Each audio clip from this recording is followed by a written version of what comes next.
Welcome to the In Other News podcast at dailynewscollective.com. It is January 4th, 2023. Sorry I got this one on a little bit late. I'm trying to do 5 a week, trying to get them at a set time, but it's been difficult, but I'm going to keep working at it, and eventually it will happen. The dailynewscollective.com is my website, is the Poor Man's Drudge Report, and it provides breaking news and the news from actual sources and research and statistics the establishment narrative doesn't want the average citizen to devour. Speaking of establishment narratives, the narrative surrounding the 20 or so holdouts refusing to vote McCarthy in as Speaker of the House is becoming increasingly more intense. Get another scalp, whether it's Boehner or Paul Ryan or then McCarthy. Scalise would just be next, and we all know it. We just can't allow that to happen. That's why those of us are saying, like, look, you pushed us into this corner, so now we're saying we won't vote for anyone but McCarthy. That's why we're saying it, because we cannot let the terrorists win. That's basically what's happened. Apparently, Dan Crenshaw is clawing to be the chair on the Department of Homeland Security, and on top of what we've seen from him already, is openly stabbing liberty in the back. Word on the street is that most Americans despise Crenshaw and hope someone pokes him in his other eye. If people realize the gravity of this fleeting opportunity, this exit ramp that we have to put someone in as Speaker of the House other than McCarthy, to plug a hole in this dike that will eventually burst, flooding America with a totalitarianism the world has never seen, they would beg their congressmen, Republican, Independent, Democrat, or otherwise, to vote for that potential candidate. The Speaker of the House is a soiled, disgusting chair. Former Speaker of the House Dennis Hastert, convicted child molester. Former Speaker of the House Tom DeLay, indicted on criminal charges of conspiracy to violate election law and campaign money laundering. Paul Ryan and John Boehner, both lobbyist sycophants showering Congress with donations, while Nancy Pelosi, whose father aided the Baltimore Mafia, made millions off the stock market with shady insider deals along with her husband. In fact, most people enter Congress as relative paupers and leave as multimillionaires, if you haven't noticed.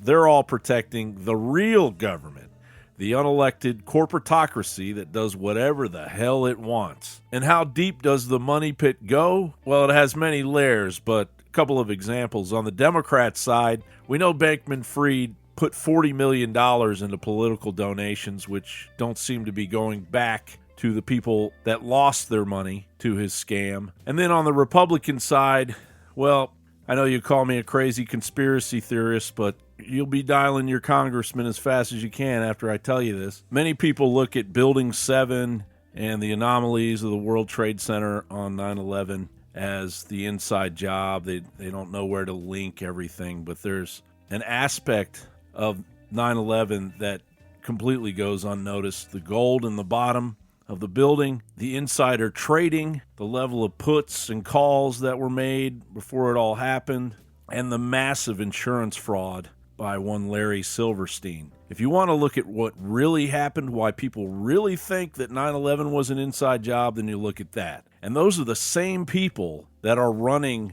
our government, that are installing someone like Boehner or Ryan or Tom DeLay or Dennis Hastert or McCarthy.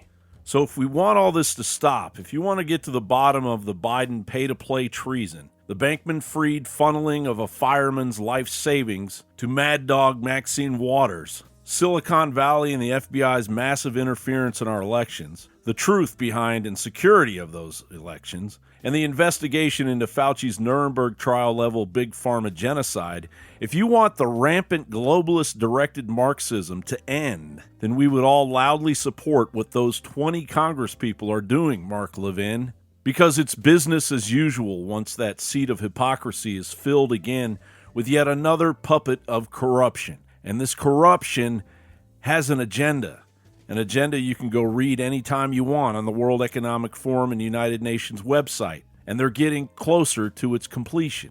Our republic is so rotten it no longer correctly operates.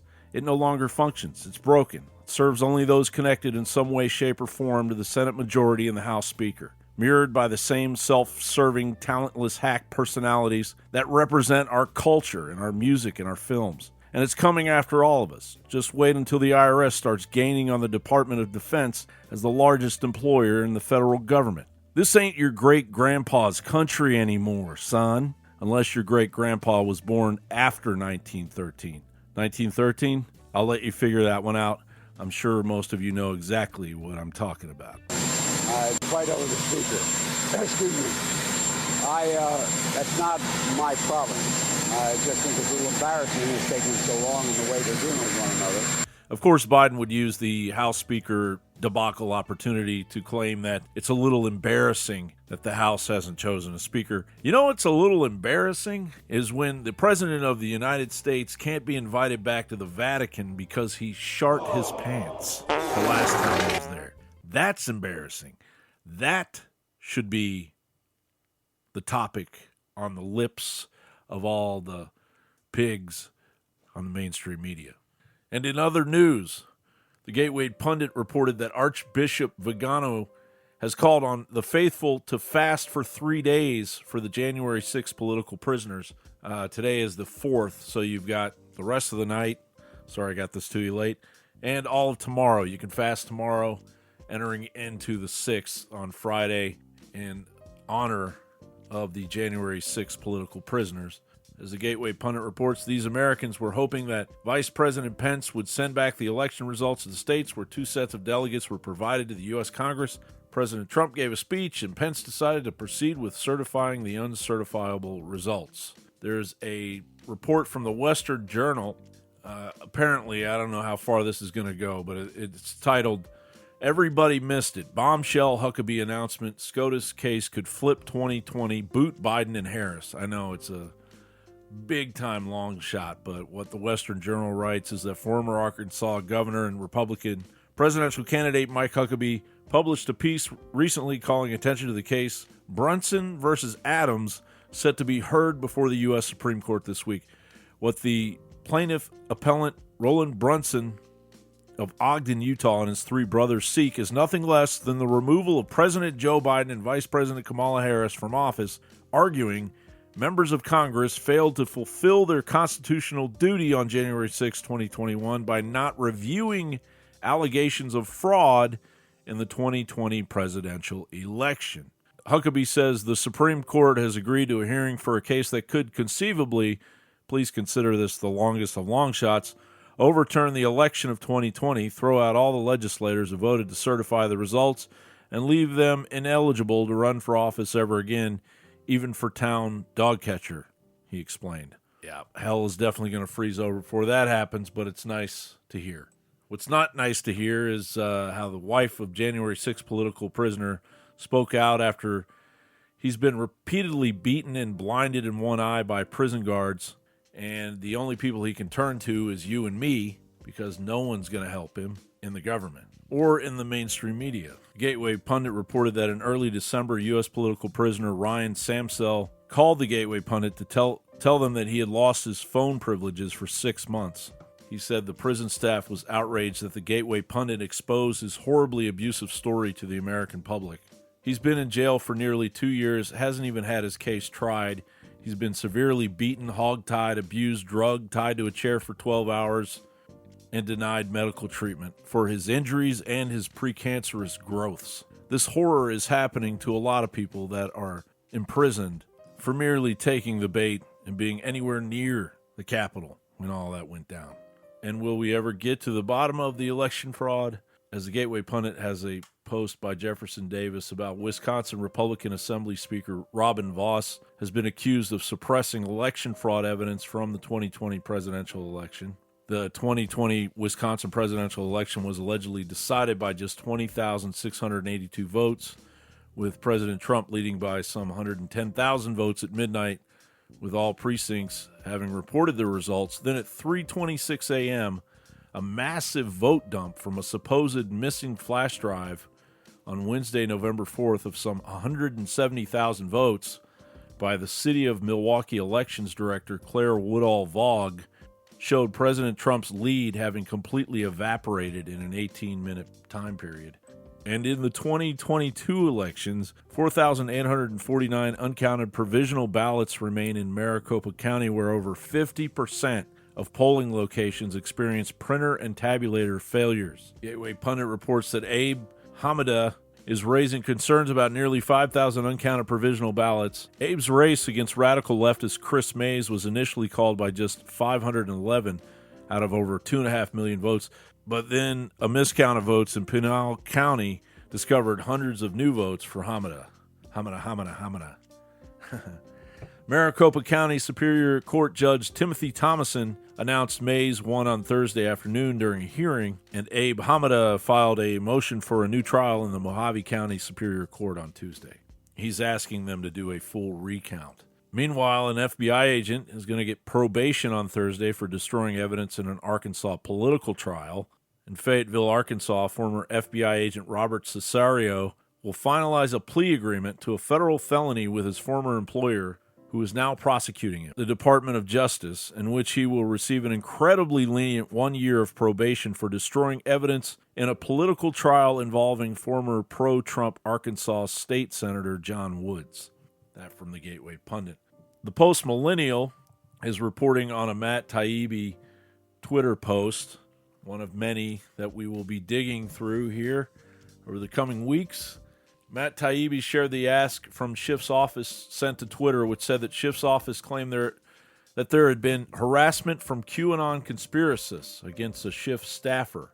Schiff had asked to remove any and all content about a Mr. Misko and other committee staff from its service, to include quotes, retweets, and reactions to that content. Twitter said, no, we can't do this. We don't do this. He wanted them to suspend the many accounts, including at Greg Rubini and Paul Sperry, which have repeatedly promoted false QAnon conspiracies and harassed this staff member. And he said, we'll review that again, but we don't think we can actually do that. Well, he wants you to suppress any and all search results about the staff member and other committee staff. Twitter said, no, we don't do that. If it is related to QAnon, it should already be de-amplified.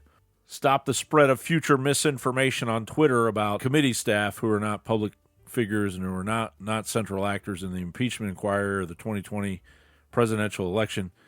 And they're like, nope, we don't do this. So, Schiff, total tyrannical shill. The American Wire is reporting that Hillary Clinton also appears in these new Twitter files, exposing her role in fomenting the Russian witch hunt. In the first two Twitter files dropped Tuesday, journalist Matt Taibbi laid out the path by former Secretary of State Hillary Clinton. As the report explained, in August 2017, Facebook had suspended some 300 accounts of suspected Russian origin, which had former Twitter public policy vice president Colin Crowell advising internally to keep the spotlight on the other platform, while they had found a paltry 22 possible Russian accounts to suspend. However, those results were unsatisfactory to the narrative, and Senator Mark Warner, ranking Democrat on the Senate Intelligence Committee, who held a press conference contending the report was frankly inadequate on entry level. The following day, Crowell wrote to Twitter's then CEO, co-founder Jack Dorsey, and spoke of the closed-door meeting with members of the intelligence committees that highlights Warner's political incentive to keep this issue at the top of the news, as a hearing was set in just over a month, and that Democrats were also taking cues from Hillary Clinton, who in her What Happened book tour is pointedly talking about the role of Russian propaganda and dirty tricks that were pushed through social media that led to her demise. She led to her demise. And on the eve of the Fauci files, we're learning that healthcare workers are crying foul on the FDA, claiming it didn't prohibit ivermectin for COVID-19. This from Tyler Durden over at Zero Hedge, who says that Dr. Yusuf Salabi has practiced medicine for more than 30 years. He serves patients in South Carolina and until recently had never faced an investigation from his state medical board. But after he started prescribing ivermectin to his patients, he was reported to the board, which opened an investigation despite the state's attorney general's promise that his office would prosecute doctors who prescribed off-label medications. Jennifer Wright, a nurse practitioner and clinical director who practices in Florida but can prescribe across state lines, told the Epoch Times she received a letter from the Office of the Attorney General of New York ordering her not to prescribe ivermectin, saying they would fine her $5,000 per violation.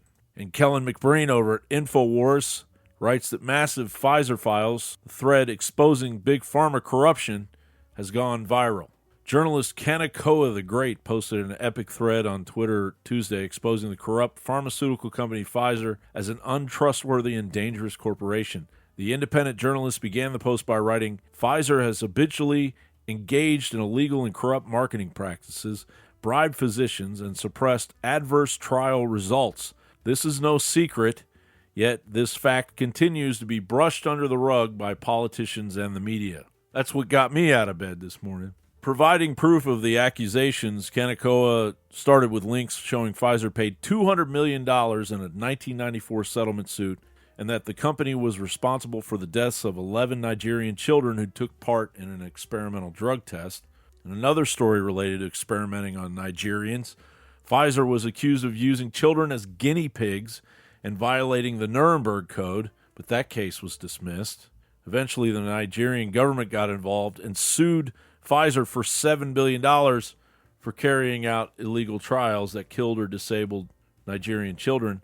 That lawsuit was dropped, but only after the Nigerian Attorney General was allegedly blackmailed by hired goons of the pharma giant.